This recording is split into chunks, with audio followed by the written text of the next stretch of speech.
CTV's W5. The only drug I'm addicted to is making money. Promises of easy wealth. He had this big house traveling all over the world, Teslas, and a Lamborghini. Bring investors by the hundreds. He seemed like a very honest, charming individual. I don't know how he's making the money. But when it all came apart, he's gonna get what he deserves, and that's for sure. And now these people have lost life savings. the question remains, what happened and where's the money? I'm telling you guys, this is just the tip of the iceberg of the story. Here is Avery Haynes. Welcome to W5. He calls himself the Crypto King, a jet-setting 20-something from the suburbs accused of defrauding investors of at least $40 million. In a one-hour special, we take you inside the world of Aiden Pleterski to reveal how he earned the trust of hundreds, who helped him along the way, and how he's still showcasing his lavish lifestyle despite being forced into bankruptcy.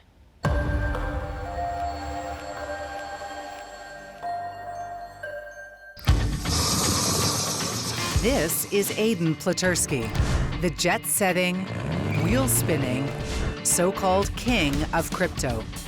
I could pretty much wake up every single day and every other day was a movie.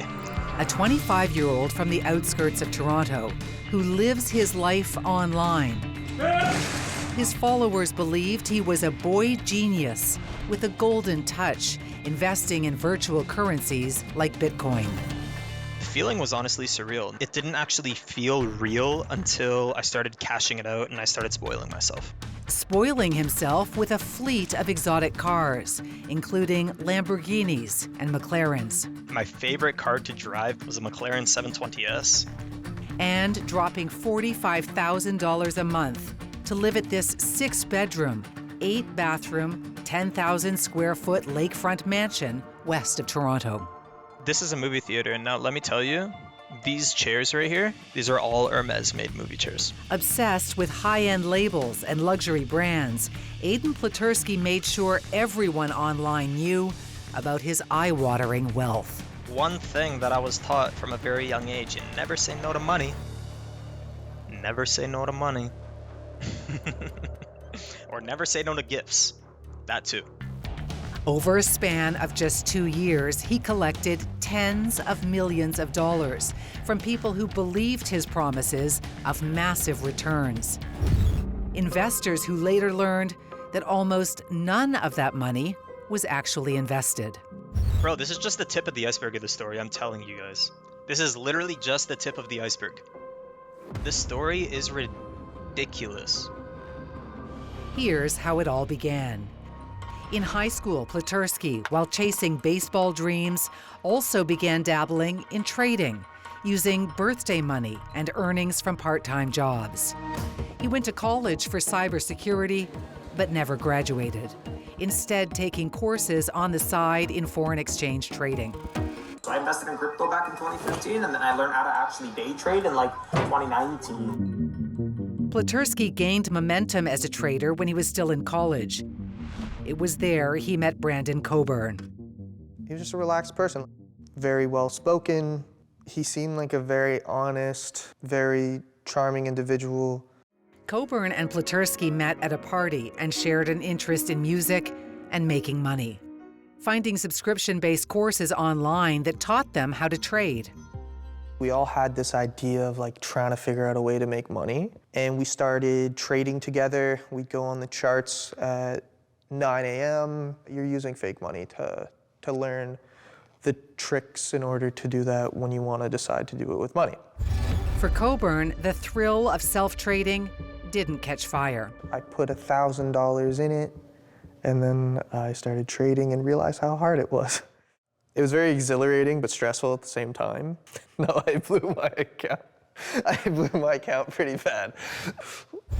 But Pleterski's money just seemed to grow and grow.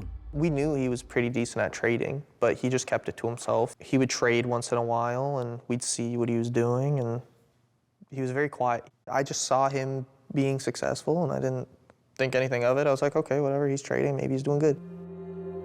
He somehow created an hysteria that he was trustworthy and reliable. Norman Groot is a former police officer and fraud recovery lawyer.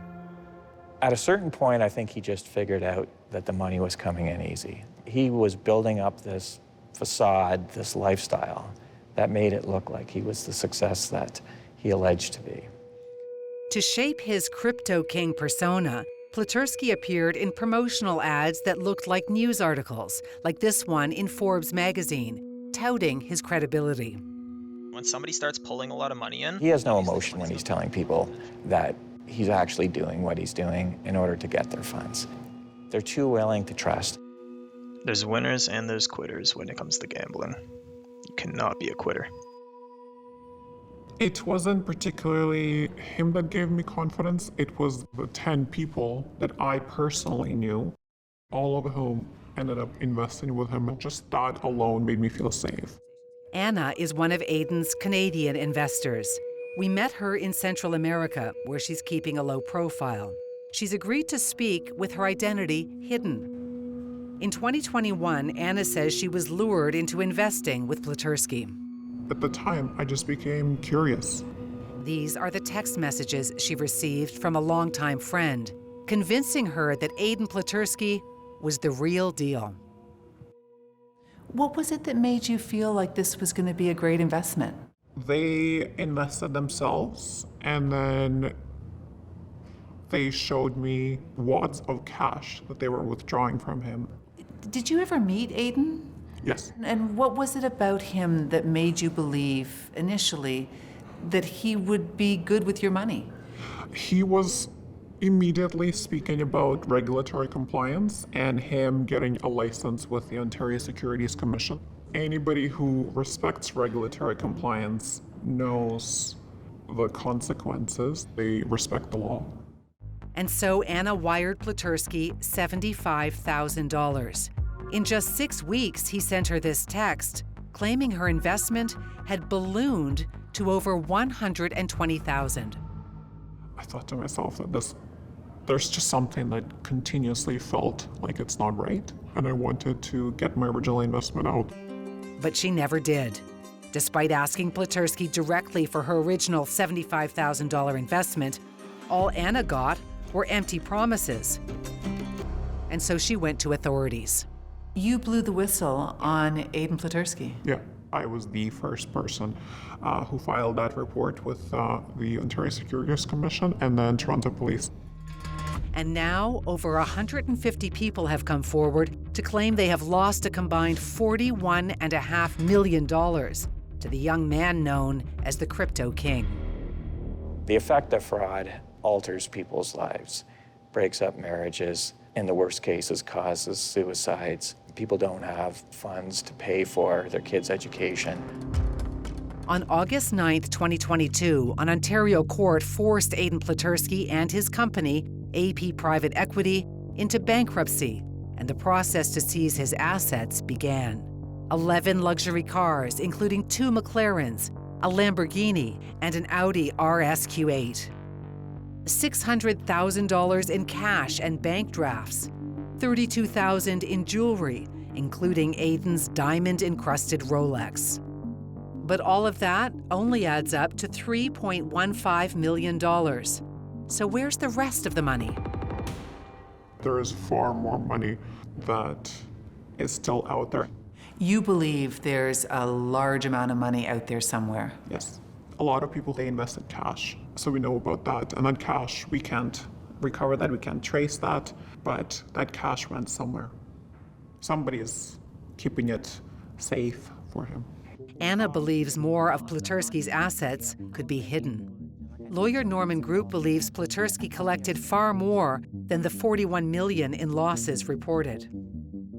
And why would somebody not report having lost a large amount of money to Aiden's scheme?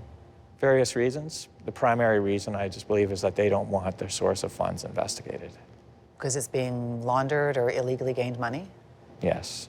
There is some information that we received that, loosely using the word organized crime, was using him to move some money into crypto and hopefully take it back out on the other end of some exchange as laundered funds. Just days after Aiden's interview with bankruptcy inspectors went public, the story takes a wild and dark turn. I'm Aiden Pleterski. I'm the Forex trader that they're calling the Crypto King online. An edited 12-minute video showing a beaten and swollen Pleterski was posted anonymously on social media. I should have been honest with everybody when I told them I had lost a lot of money. I lost close to $45 million, strictly alone in the crypto market. Pleterski says he was kidnapped and tortured for 3 days, allegedly by angry investors. To all the investors and all the creditors, everything that happened is my fault. I'm not going to put the blame on anybody else. I'm not going to try to put the blame on anybody else. Some of what he said, his lawyer claims, was coerced. I feel humiliated. I feel disgusted in my actions. I feel disgusted in what I did. I want to make it right for everybody. That kidnapping is under investigation by the Toronto police, and Aiden Pleterski has refused our requests for an interview. Hold on, I'm just going to post in my Discord that I'm live. But he chats freely with his fans on a streaming service called Kick. What does a kidnapping even look like? Literally exactly how you see them in the movies. Like literally exactly what you see in the movies, that. In this 4-hour stream, he takes questions while building Lego. Can someone explain why people invested $40+ million in a kid that plays with Lego? Bro, I don't know. Why don't you go and ask them? I didn't even ask them for any money either. I didn't ask nobody. Yo, Kane, what up, bro? He even talks about his own bankruptcy. I've been cooperating with them for the past few months. It sucks, not gonna lie, but... Openly answering questions. Am I on federal charges? No, I'm not. No charges at all. Nothing criminal. Nothing criminal.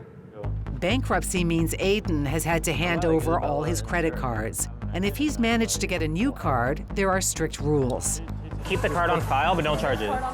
Yeah. And yet he's been traveling the world on mystery money. Am I banned from going to Canada? No.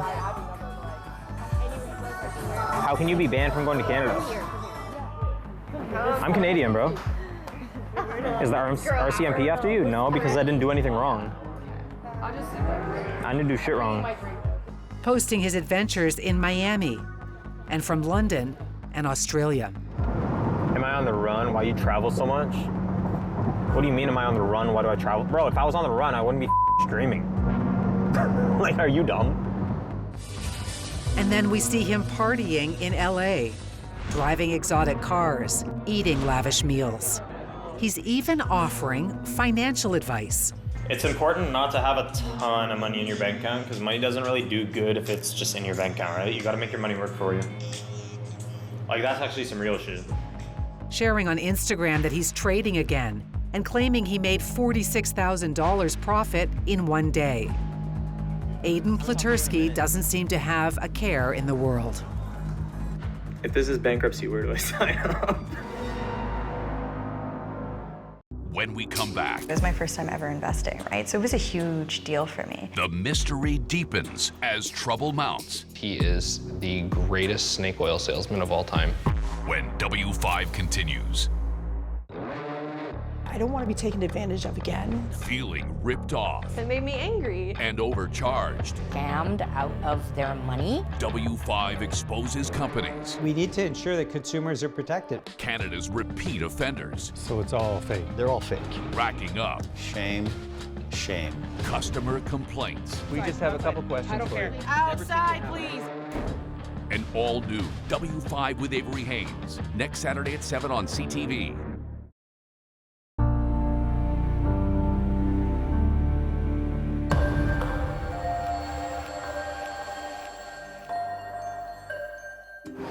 Bro, do not be weird, bro. Touted as Canada's crypto king, This is just the tip of the iceberg of the story, I'm telling you guys. 25-year-old Aiden Pleterski has captured international attention, selling himself as a genius trader, flaunting a lavish lifestyle before a dramatic fall. I'm Aiden Pleterski. Beaten and kidnapped, allegedly by angry investors. I'm sorry. I really am. I didn't want to or mean to ruin anybody's life. I know some people's lives have been ruined by this. Pleterski collected at least $40 million from hundreds of investors who believed he was a successful trader. Now it's alleged it was nothing more than a Ponzi scheme, an investment fraud that dangles high returns with no risk and pays out first investors using the funds received from new investors. There's a disturbing element to his ethical well-being. Producer Shelley Ayers, associate producer Hannah Alberga, and I have been digging into Aiden Pleterski's complicated web. We have learned he was not acting alone, but was being funneled money from at least 2 separate sources. We know that Aiden Pleterski is sort of the face of all of this, but we've been able to identify at least 2 feeder groups, Ryan Rumble in Chatham, as well Colin Murphy in Oshawa. That's right. Ryan was kind of running, or at least it appears, is running a similar type investment arrangement, like a mini Aiden Pleterski. So the people in Chatham, Hannah, are investing with this guy, not realizing that they're connected to the so-called crypto king in Whitby. And then they see Aiden's name on the news, and they start realizing how similar the 2 schemes sound. And that's actually how they started proving that Ryan's scheme was the same as Aiden's. A group of investors is wondering tonight where their money went after a 23-year-old whiz kid dubbed the Crypto King was declared bankrupt by Canadian courts. I was watching this and I was like, holy shit, this sounds exactly like what I'm involved with. Emily Heim is a mother of 2. She says in 2021, Chatham was buzzing about incredible returns being offered by a local referral-only investment club called Banknote Capital. Who was it that came to you and told you that this could be a great way to make some money? It was my father. Your dad? Yeah, very smart with his money. He's a businessman, so I really trusted him. So what's the total number of people? Well, there was like 125 that were invested, right? Her dad invested $250,000, and Emily borrowed against her house to invest $100,000. They were promised returns of an astounding 10% a week. It was my first time ever investing, right? So it was a huge deal for me. It wasn't money we just had sitting in an account. It was money we were borrowing. The face of Banknote Capital, Ryan Rumble, who just like Aiden Pleterski, lived large and in luxury. Everyone talked about him driving around the Lamborghini. He had Teslas. He had this big house in Farmington Estates. It was a mansion, golfs at the private golf club, and traveling all over the world. And everyone would be like, I don't know how he's making the money. According to claims in a class action lawsuit launched by Emily Heim, Banknote Capital collected nearly $14 million and transferred nearly a third of it, $4 million, to Aiden Pleterski to invest. Because I had no idea really anything about, like I said, investing. I'm just kind of trusting from what my dad said. Emily was told to drop her investment off at this house. It just seems so odd that I walked up to somebody's door and just handed them $100,000. And I remember calling my dad in like panicking and in tears and saying, I think I just did something wrong. This is who Emily dropped that money off to, Brock Tedford, seen here on a business trip in Dubai with his boss, Ryan Rumble. He's ruined lives. If I stood by and did nothing, I'm just as bad as him. For 2 years, Brock Tedford worked with Ryan Rumble at Banknote and a spin-off called First Class Capital. And now, in a television exclusive, he is publicly blowing the whistle on what he claims he uncovered from the inside. At what moment did you realize there is something that just does not smell right here? Ryan had this pitch deck made, and he was claiming to have managed money for Kevin O'Leary, Michelle Romanow, Galen Weston Jr. of Loblaws, and claiming Banknote was managing over $100 million USD. And I seen that, and I'm just, what's happening here? Tedford knew these celebrities had nothing to do with Banknote and that the cash figures were wildly inflated. It was then, he claims, that he began secretly compiling incriminating emails and files to bring down Ryan Rumble and his company, Banknote. I went and sat beside the guy every single day for months, and I had to act like he was my best friend. And meanwhile, I just wanted to fight him. Tedford says when investors started clamoring for their money back, Ryan Rumble told him Banknote couldn't pay out. Why? because of Aiden Pleterski's bankruptcy. I know Aiden only had like 4.5. So where the heck is the other like 8 million, Ryan? Where's it all at? Emily started to get suspicious when updates stopped. It was always some kind of excuse as to why we weren't getting updates. There was no communication from Banknote for a while as to why we weren't receiving updates.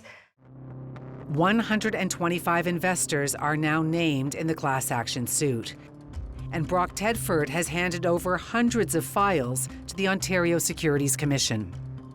I kind of thought it would be like out of a movie where these guys haul it, get down here and have this guy in cuffs the next day. Nothing has happened. Tedford says he's speaking out now because so many in his community have lost so much. These are people that work their butt off every single day and their hands are bleeding when they get home. And hey, they've managed to save up this nest egg, and this Ryan guy gave them a shot. And they're like, wow, this is the ticket to a better life for me, my kids, my grandkids, everyone. Here you go, man. And now these people have lost life savings. So many lives have been impacted and honestly ruined by not just Banknote and Ryan, but so many other people. Like Aiden Pleterski, for example, like he did this to so many people and just nothing happens.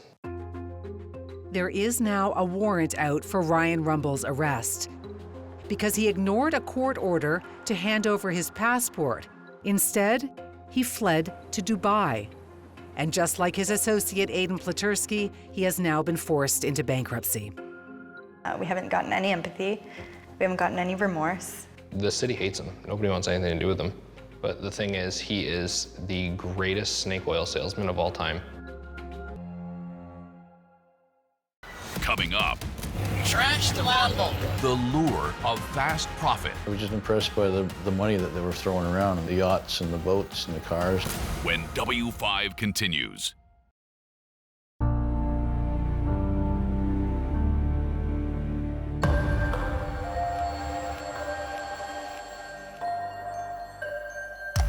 It didn't actually feel real until I started cashing it out and I started spoiling myself.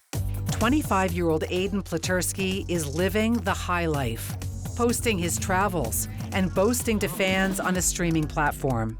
The only drug I'm addicted to is making money. That's the only drug I'm addicted to. And we just hit 100 followers. All of this despite being forced into bankruptcy by hundreds of investors who lost tens of millions of dollars in an alleged Ponzi scheme. But we've learned he wasn't acting alone. Pleterski's orbit extended from Chatham in southwestern Ontario, where Ryan Rumble carried out a feeder scheme, to Oshawa, east of Toronto, where we've uncovered a second feeder scheme involving a 27-year-old named Colin Murphy. So I met him right here in my very own backyard. I figured he must be doing something right to be cruising around with a Lamborghini and a Porsche. Craig Sutherland invested with Colin Murphy, who introduced him to Aiden Pleterski at a racetrack in southwestern Ontario. Nice day for a burnout. He took this video of them burning rubber in Colin's $300,000 Lamborghini. Oh, trash the Lambo. So after I saw that Aiden was down there with his McLaren, that kind of sold me on that this is legit. These guys got money, and I should probably toss more money in, because these guys are getting huge returns on their money if they're buying friggin' McLaren straight out. I was just impressed by the money that they were throwing around and the stories he was telling me about the yachts and the boats and the cars. Over 4 months in the summer of 2021, Sutherland handed over $270,000. I knew the money was going to Aiden initially, yes, because Colin said that he was transferring it to the main guy. Sutherland believed he was making big returns from reports given over WhatsApp messages. According to Murphy, in December, his $270,000 investment more than doubled. In January, that investment soared to $711,000. In February, Sutherland asked for $150,000 back, and he got a check from Aiden Pleterski's company, AP Private Equities. And by March of 2022, Sutherland was told that the $120,000 he had left invested was now worth over $878,000. These guys obviously had some big money. But then, like the others, the updates slowed down. Then when the communications started to slow down and there was no more discussion on the percentage of earnings that I was making, that's when I started to get bothered and worried a little bit. Sutherland wanted to cash out. He even contacted Pleterski directly for the money. I definitely researched and found out a phone number for Aiden and texted him and told him that he needed to square up with me because Colin was blaming him for losing my money. Frustrated, Sutherland launched a civil suit against Colin Murphy, citing fraud, and he won. But he hasn't seen a penny. And now Colin Murphy is the first of Pleterski's circle to face jail time. Not for alleged fraud, but for what happened here. W5 has obtained this video of a search to seize Murphy's assets, including phones and computers. The person knocking on the front door is fraud recovery lawyer Norman Groot. Are there any weapons in the house? No, man, I'm not a criminal. This is With him is Keith Elliott, a private investigator and financial fraud examiner. There are no weapons in the house? How many times do I gotta say? We sat down with Elliott to review the search video, which has become a critical piece of evidence. In the search, Colin Murphy hands over what he claims is his only phone. And you're asking specific questions to Colin about how many cell phones he has. Yep. What's the point of that? So we knew from the intelligence that we had gathered earlier that he had a minimum of 3 devices. Watch the right-hand part of the screen. You can just see Colin Murphy. He goes into a bathroom that's out of frame. He stays there for about 5 minutes. He comes out of the bathroom, you're now back in the kitchen, search is about to begin. Where's the first place that you're gonna go? I want continuity straight on that bathroom, which is the last point I saw Colin. Elliott searches the garbage inside the cupboards, and then he strikes gold. James, I found a cell phone hidden in the bathroom. So you pull out the plunger caddy, peel back the layer of rubber. And there's a phone right there. What's going through your mind when you found this? Here's one of the missing phones, right? So here's the smoking gun. Colin, do you want to explain that one in the bathroom where you went in and you hid it in the bathroom just now? Do you want to speak? Murphy grabs the phone and refuses to hand it over. Colin, you got to turn it over. Take that. Well, he's going to call his lawyer right now. No, you can't take that. He's allowed to. He said. No, he's not. No, he's not allowed to take that, man. Colin, turn over the phone. There's a court order, Colin. Are you allowed to be physical? No, we'll bring the cops back. We're not going to be physical, Colin, but this is actually very serious. Speak to him. Colin, the consequence is that this is all being filmed and that a judge is going to watch this standoff over your phone. Contempt of court is a serious matter, all right? This kind of contempt of court will land you in jail. But now what you've done is you try to conceal it. The standoff ends when Colin Murphy allows Elliott's team to document the apps on the phone, and with his promise that he'll hand it over to the courthouse the next day. Murphy did that, but according to the evidence, the phone had been wiped. What information was potentially lost? Everything that was on that phone. So those 47 apps are all gone. Those applications could be banking information, they could be digital wallets, they could be crypto. Craig Sutherland, who invested $250,000 with Colin Murphy, isn't surprised. I'm sure there's money stashed away still, and that's why the evidence was destroyed. I know that for sure that at one point, Colin told me that he had over $1 million in a crypto wallet. So, I mean, that's money stashed out that's untraceable, so I'm sure he's still got the funds sitting somewhere. When Colin Murphy showed up for his court date in Oshawa, we were waiting for him. Where's the Porsche and the Lamborghini? What's so funny? Where's the Lamborghini? I heard it was at your grandpa's house. Then go look. I don't know why you think this is all so funny. Well, I'm glad you got the whole story and you don't know what an allegation is. Well, let me ask you this. There are a lot of people whose lives have been really destroyed by investing with you. What do you have to say to them? Nobody invested with me. Do you have any kind of remorse for the people whose lives have been destroyed by this? Yeah, no? You could face jail time today. You could go to jail. Are you prepared for that? In January of 2024, Colin Murphy was found in contempt of court for refusing to hand over his phone and for destroying evidence. He could spend even more time in jail if he doesn't hand over his Lamborghini and the deleted data, which could include crypto wallets. I just wanted to make sure that this doesn't happen again. He's going to get what he deserves in the end, and that's for sure. That's all I want, is to see what he gets what he deserves. Up next. What they're trying to say is I stole money? Will justice be served? He doesn't know what's coming in terms of consequences. When W5 continues.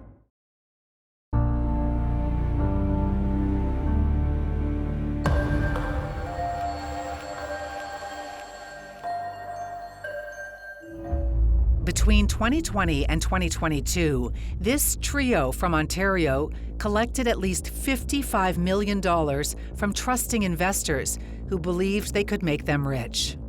None of them had a trading license or were registered with the Ontario Securities Commission. And Aiden Pleterski, dubbed the Crypto King, is accused of fraud, including breach of contract and conversion. What's conversion? Conversion. The act of taking someone else's property without their consent. So basically what they're trying to say is I stole money? In August of 2022, Pleterski was forced into bankruptcy. His creditors have been lining up to collect the assets he has left. Meanwhile, Pleterski is traveling the world, flaunting his adventures. I'm not hiding anything from these guys. I've opened all my books up to them. I don't have anything to hide because the thing is, I know I can trade. I know I'm a good day trader. I know I'm a good investor. I know where to invest money. I know how to invest money. I know how to raise money. I know how to collect money, right? Like, I'm not going to go run off, because if I was going to run off, I'm going to be honest with you. I would have stayed in Australia. I would have stayed in the UK. I would have stayed in the US. I would have left a long time ago. Like, if anybody asks, we're vlogging. You can't miss Aiden Pleterski now because he's all over the place streaming his whereabouts. To me, it almost seems like a desperate way to protect himself. Anna lost $75,000 investing with Pleterski. She thinks he's in danger. We agreed to hide her identity. He doesn't know what's coming in terms of consequences. He doesn't know that his life can be, in danger, and should he go to jail, because he has so much information on all these other people that he's been working with. The public sees Aiden Pleterski as sort of the kingpin in all of this. He's not. I just don't see a 22-year-old kid, which is what he was at the time, thinking up of this grand plan of how we're going to go after these millionaires, billionaires, people who have decades of very successful business experience. Pleterski has already faced danger, tortured and beaten in a 3-day kidnapping. And he claimed people tried to extort money from him at the mansion he used to rent. What did Aiden tell you about the extortion attempts against him? He was saying that these people would show up at his house, threatened to go after his family and to hurt his individual family members. They would find out where the family lives. At a certain point, he had to get professional security to protect himself. Pleterski was forced to give up the mansion as part of the bankruptcy. The owner put it on the market, and in May of 2023, it sold for $8.4 million to the NBA's Shai Gilgeous-Alexander. The pro baller was then shocked when he started getting harassed and threatened at the mansion by people looking for Pleterski. In fear, Gilgeous-Alexander moved out and took the seller to court to void the sale. He won. Our team has been digging into the original owner of the mansion, a man named Sandeep Gupta. In the basketball case, the judge mentions the relationship between Sandeep Gupta and Aiden Pleterski.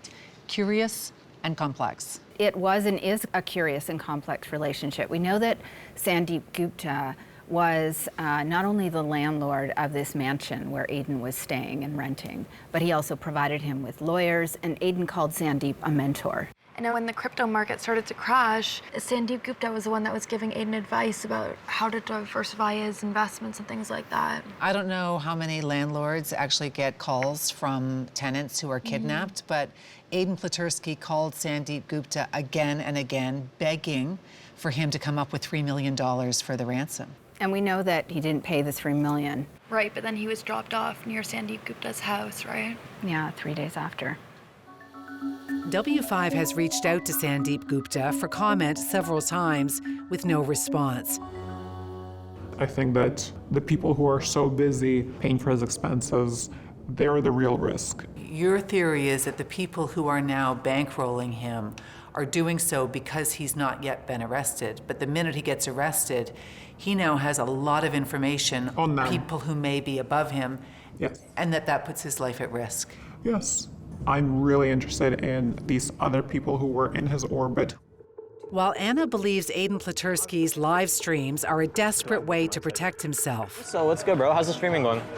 We've learned people in Aiden's orbit are frightened, and at least one has ended up dead.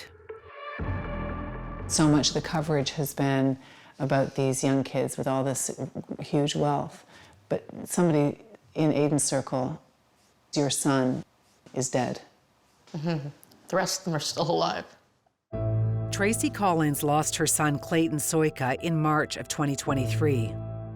When Pleterski was released from the kidnapping, one of the people he turned to was her son, a 25-year-old model and influencer from Toronto, also known for his ties to the Biebers, even attending a wedding for Justin Bieber's father in 2018. Clayton was worried about Aiden. Tracy says shortly after Pleterski's kidnapping, her son came to her with wild stories. Clay comes to you and says, a friend of mine has been kidnapped. What did he tell you about that kidnapping? He said that there were videos that were sent of, you know, the torture and stuff. He was sent the video of Aiden's abduction and torture? Yes. A bunch of people were, apparently. What did he say was on that video? He was talking about there was water torture, there was hog tying, there was shooting a gun near his head, he was in the back of the truck. This video, leaked on social media, doesn't show any of that. But Clayton told his mom he had seen the unedited version and knew who was behind the kidnapping. Do you think that your son was in fear as well because of what happened to Aiden? He said, these are bad people. I said, well, Clayton, why would they share this with you? Don't you feel like scared? And he said, no, I'm protected because I know too much. If you know too much, are you safe? Not really. You're a liability. Clayton never sent his mother the video, but he did send her images like this of the two young men on a video chat, apparently right after Pleterski was waterboarded. Clayton also told his mom Aiden was here for a month and went into hiding. 2 days after that message, Clayton was dead.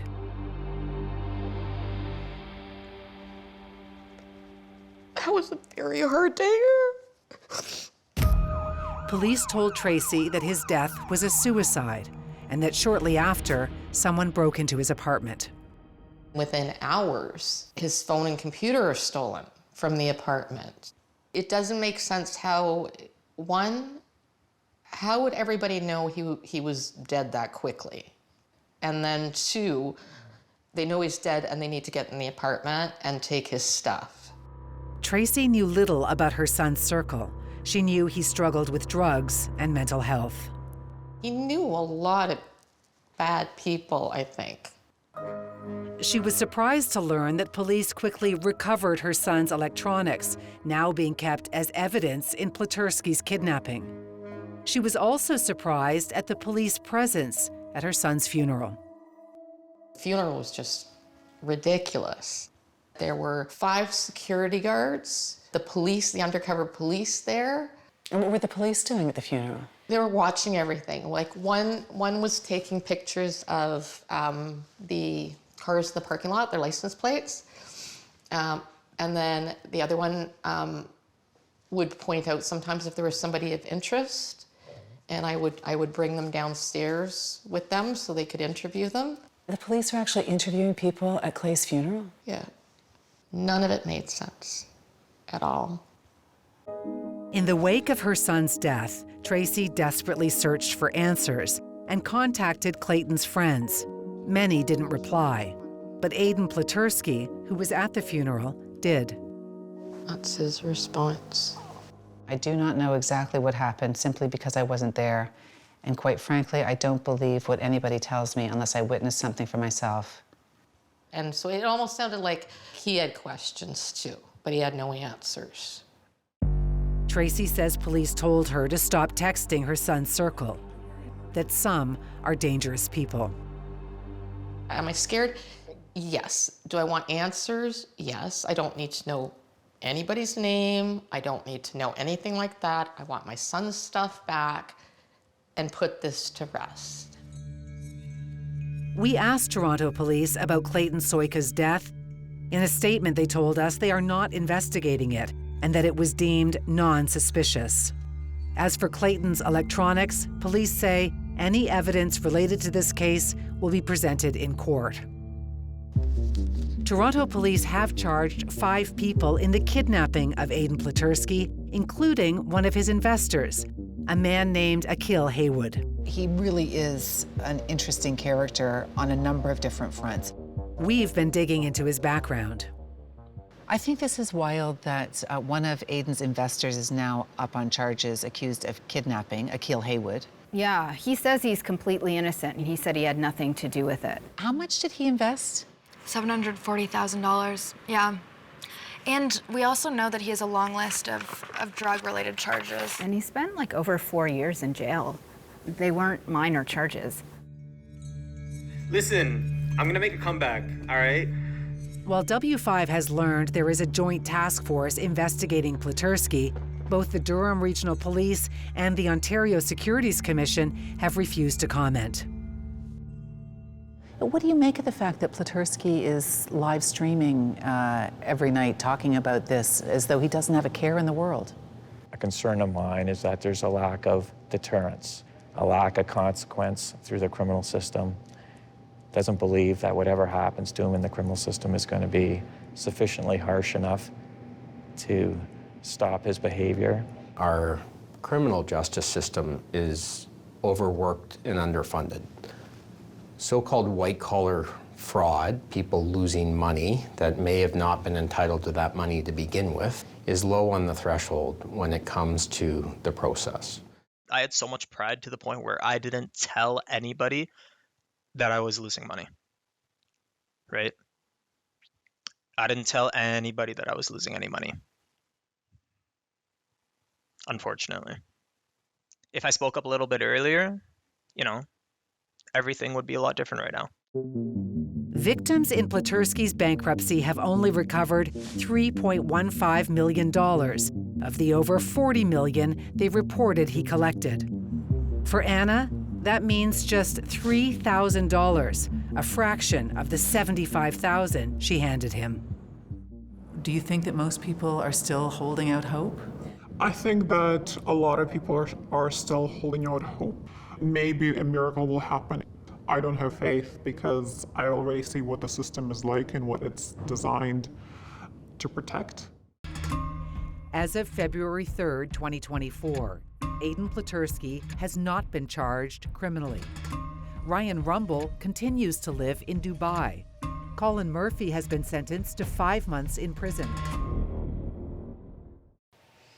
The story surrounding Aiden Pleterski is constantly evolving. We have a special section on our website where we're posting all new developments. You'll find it at w5.ctvnews.ca.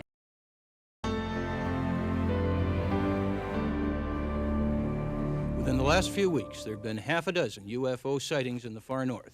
In 1972, W5 examined an incident that occurred on a flight from Churchill, Manitoba to Yellowknife.